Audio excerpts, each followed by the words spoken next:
So Cenk Uygur of the Young Turks made a real misstep today on Twitter. He put out a tweet that reinforces a lot of negative stereotypes, and we as the left have to hold one another accountable when these sorts of things happen. It's not about canceling, it's not about infighting, it's about doing the work needed to ensure that we have a proper lens on who is suffering and who is at fault for that suffering. And I think that's something that we often lose perspective of.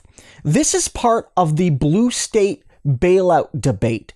You saw it last week, the week before, when Mitch McConnell incorrectly stated that all of the help for the current health crisis is really a disguise for a blue state bailout paid for by more responsible red states. But, as Andrew Cuomo correctly noted, and I don't give Cuomo a lot of credit, red states tend to be net debtors to the federal government, while blue states tend to be net contributors. Put another way, red states are often poorer states, and they end up getting more back from the federal government than they contribute in taxes. Whereas in general, blue states are the opposite. A lot of them end up contributing more in taxes to the federal government than they end up pulling from the federal government. And Trump keeps on bringing up this narrative that he doesn't want the health crisis to be used by poorly run states, to promote things like sanctuary cities, which he feels are bad, and he is going to hold them to account. And basically what he's saying is, I'm going to stop any more blue state bailouts. And Cenk responded to this, but the way he did it was very inappropriate. He says, quote, "If we had a Democrat with balls when we take over, they'd cut off funding to red states and make them beg for their handout. Almost all of them are welfare queens who live off the blue states. Republican-run states are on average miserable failures who take more from federal government." Cenk's approach here is very problematic. First, he basically uses this discourse of begging. The idea that any state, whether you agree with that state or not, should ever have to beg for funding is wrong. Even if run by your political opponents, no American citizen, no American jurisdiction should ever have to beg for its funding. That should be an entitlement as a basic right of citizenship. Whether you like a state, whether you like a governor, whether you like a mayor, whatever, you are entitled to that funding. Just because Mississippi or Alabama or these sorts of states make decisions that you disagree with and have people in those states that you disagree with does not mean they should be punished. That is a baseline.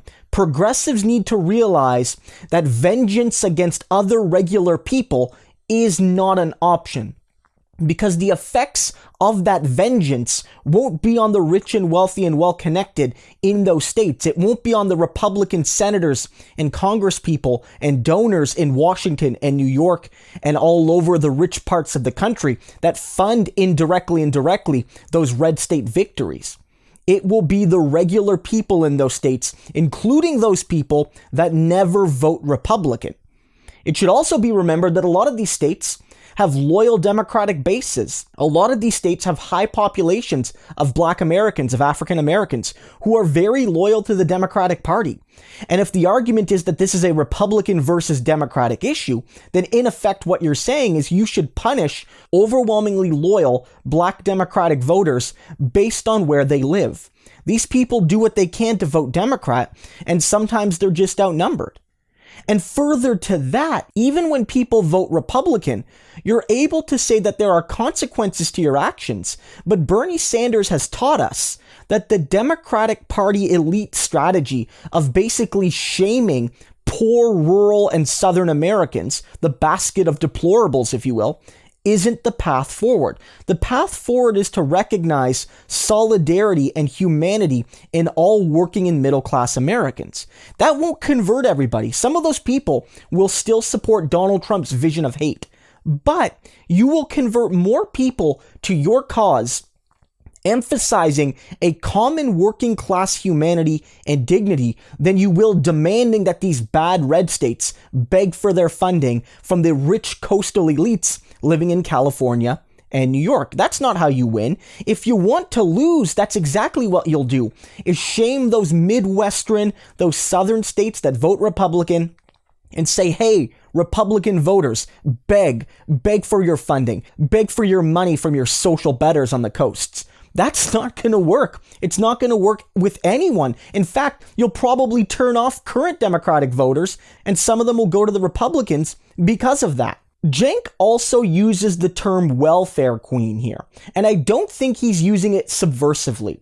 That term has specific class and especially race connotations. That term was largely crafted in the 1980s, maybe early 1990s, by Republicans to paint single mothers overwhelmingly, but specifically black single mothers, as leeches on the social systems, as leeches on welfare, as leeches on all the programs designed to help people. And that these women were getting rich, having all these babies, while regular, hardworking white Americans who had strong families and took care of their children properly were footing the bill. It was explicitly designed to tap into racial animosity within the United States as a way of attacking social programs that benefited everyone, regardless of their race. And that's what happened. And the neoliberal revolution, funded by both parties, was rooted, at least in part, on this language of the welfare queen. And Cenk isn't trying to flip that on its head, and even if he was, he is not part of the demographic affected, and I don't think it's appropriate to use that language, which again has overwhelmingly been used to marginalize black women and African Americans more generally. That's what it's about there. It's not about trying to use that term to shame some red states.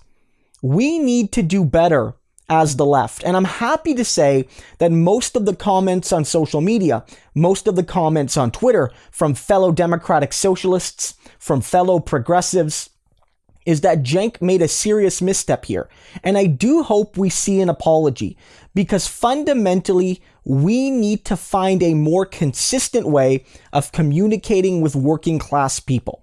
We want to ensure that when we bring our democratic socialist message of Medicare for all, of a Green New Deal, of wealth taxes, of fighting right to work, that we couch that not in the sense of, coastal elites coming to save the, immiserated rural and suburban and southern masses, but rather a project to ensure that everyone, whether you live in a blue state, a red state, or a purple state, has basic fundamental human rights and deserves basic fundamental human dignity, and that only progressive Democrats, only people on the left, only people in the DSA, only people in progressive movements like the labor movement are the ones launching that fight.